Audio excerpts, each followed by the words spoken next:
Hi, this is Daniel Hutchins, and today we're going to be talking about Kenner Star Wars toy history. So, the Kenner Toy Company produced a line of Star Wars action figures based on characters from the original Star Wars movies trilogies. Over 100 unique action figures were produced and sold in 1978 to 1985, during which time more than 300 million Star Wars action figures were sold. Kenner began producing new Star Wars action figures in 1995. Okay, here's the history. The license for Star Wars action figures was offered in 1976 to the Mego Corporation, which was the leading company in action figures in 1970. Mego refused the offer and the license was subsequently picked up by Kenner, a division of General Mills Fun Group. Star Wars 1977 was the first film to successfully market toys based on a movie. In fact, they were so successful that George Lucas independently used the funds to finance the next two chapters, The Empire Strikes Back 1980 and Return of the Jedi 1983. Although the original Star Wars film had been released in May of 1977, Kenner was unprepared for the unprecedented response to the film and the high demand for toys, mainly due to George Lucas's unwillingness to provide character vehicle designs for fear his creations would be plagiarized by movie TV competitors, unable to build sufficient stock in time for the lucrative Christmas market. They instead sold an early bird certificate package, which included a certificate which could be mailed to Kenner and redeemed for four Star Wars action figures. The first four figures to be distributed were Luke Skywalker, Princess Leia, Chewbacca, and R2-D2. This box also contained a diorama display stand, some stickers, and Star Wars Fan Club membership card. So by the time these action figures were offered to direct sale in shops, the range had augmented with further 8 figures: C-3PO, Darth Vader, Stormtroopers, Obi-Wan Kenobi, Han Solo, Jawa Sand People, and Death Squad Commander, bringing the total number of figures in initial release to 12.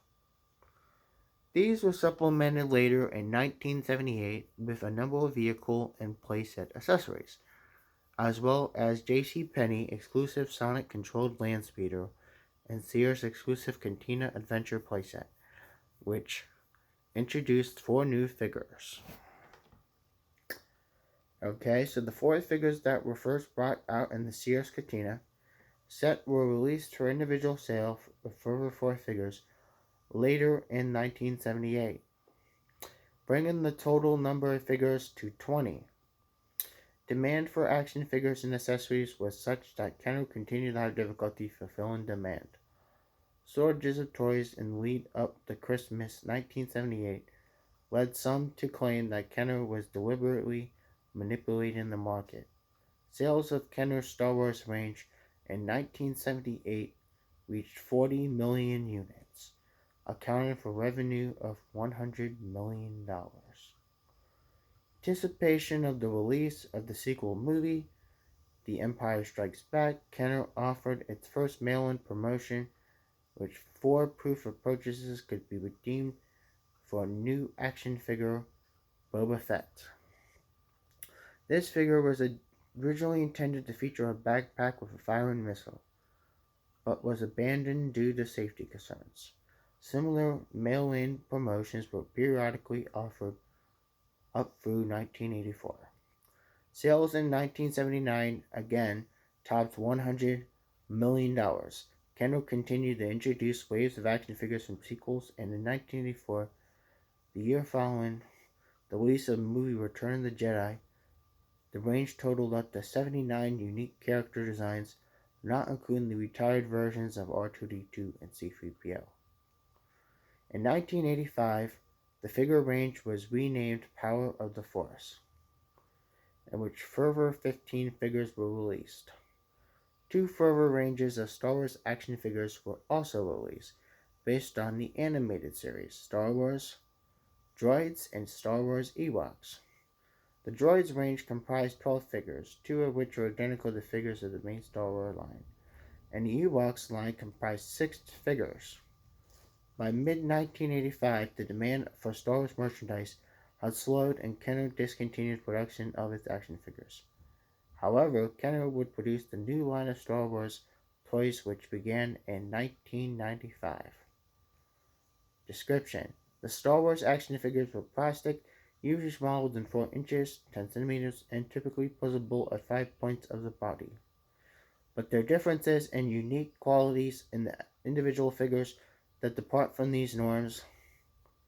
Kenner Star Wars action figures were produced along with vehicles and playsets based in Star Wars movies. The majority of figures were packaged individually, attached to card backs in plastic blister.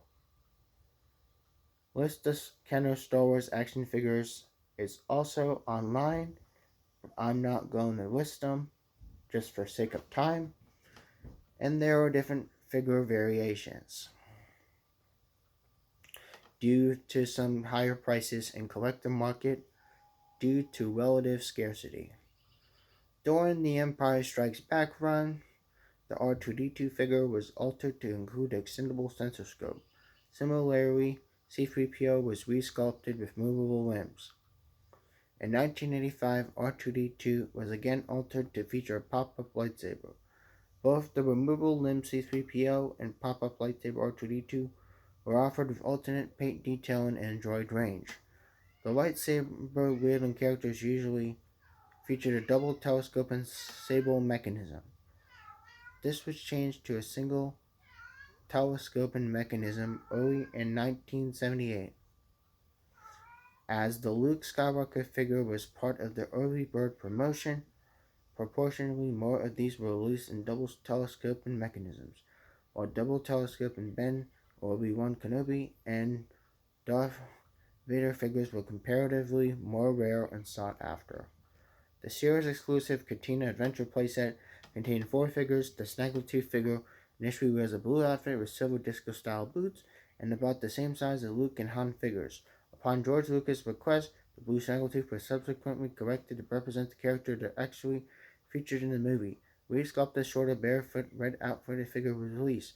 Only the corrected red Snaggletooth was released with blistered card backs, which made the blue Snaggletooth more scarce and sought after more collectors.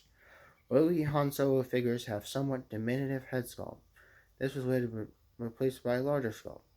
Early Jawa figures were released with vinyl capes similar to that of Obi-Wan Kenobi. This was later changed to fabric cloak. Cardback variations from the period from 1977 to mid-1984. Figures sold individually in stores or issued on cardbacks that corresponded to the most current movie, with figures being sold on cardbacks with Star Wars designs up through 1980. Then from the Empire Strikes Back cards from 1983, followed by Return of the Jedi cards and Power of the Force cards in 1984. As the number of figures in range increased, the cardback design was altered accordingly. Thus, the earliest figures released for direct sale in shops were issued on a cardback, the rear of which illustrated and then full range of 12 figures, known as a 12 back. The 12 back was supplanted by a 20 back, and subsequently by the 21 back, and the 31 back, and the 32 back, and the 41 back, and the 45 back, and the 47 back, and the 48 back, and the 65 back, 77 back, and the 79 back, and the 92 back. Variations exist for each of the card back fonts. These range from differences in promotional offer stickers applied to the cards to differences in photograph illustrating the character. Similarly, variations exist for all the card back rear designs with exceptions of the 47 back and 92 back design that were only available in single version. At 2012, there were 57 different card back front wheel combinations recognized. This does not include figures released through overseas companies or the Droids or Ewoks ranges. There are also non-US release licenses. So, Star Wars figures were offered for sale in a number of countries outside the US. These were usually sold through other companies, many of which were subsidiaries of General Mills.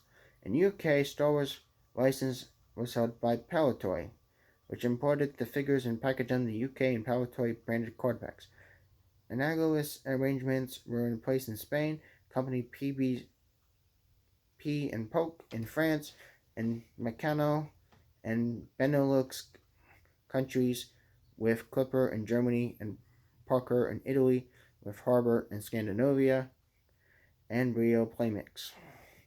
In Japan, the line was first controlled by company Takara, and then by Puppy, and finally by Tuscadua.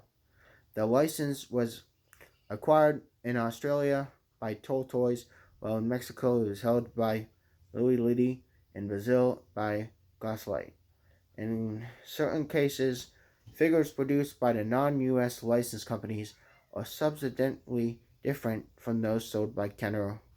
Takara, for example, sold resculpted versions of Darth Vader, Stormtrooper, and C-3PO. Louis Liddy used different paint detailing and different fabric accessories. Glasslight figures were molded using slightly different glossy paint and used different paint detailing.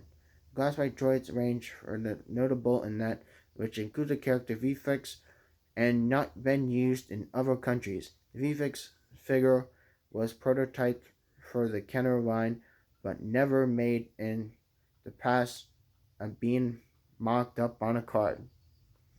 Towards the end of Star Wars figure run, figures for European market were issued to Trilogo cardbacks. So called, this cardback front had 3 logos in English, French, and Spanish. The cardback rear was unique, design is showing 70 characters. Trilogos are somewhat greater demand amongst collectors due to overstock, having been brought by the US company KB. The character Yak Face had only previously been issued in Canada and Australia and was also available on a Trilogo card. And of course, there were also reproductions and bootlegs. And the legacy was apparent in the mid 1990s due to the re release of some other Star Wars, and they kind of continued on, rebranded as Hasbro, and continues to market action figures to the present day. Kenner's success with Star Wars lines have motivated creators and other action adventure movies to market their own action figure lines well.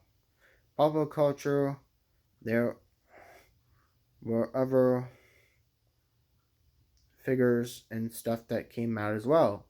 But we're not talking about that. So anyway, that is all I want to tell you about the Kenner Star Wars history.